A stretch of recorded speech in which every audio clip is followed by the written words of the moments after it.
In a 1960 report commissioned by the U.S. Department of Health, Education, and Welfare titled Soviet Education Programs, Foundations, Curriculums, Teacher Preparation, in which the authors examined the Soviet education system, the same education system which American educators traveling back and forth from the Soviet Union were so enamored by a few decades earlier. The report stated, "The ideas and practices of Soviet education form a philosophy of education in which the authoritarian concept predominates.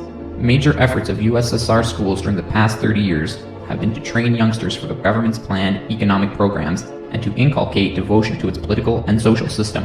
Soviet patriotism, fidelity to the Soviet land and to the idea of communism, occupies a leading place in this educational conditioning, and in this sense gives the school a political character as well as a moral one." Employing primarily the conditioned reflex theory as elaborated by Pavlov, Soviet psychologists have worked out a system of didactics which are strict and fixed in their conception and application. One might even use the term narrow to distinguish them from the broad scope of methods employed, for example, in most US schools.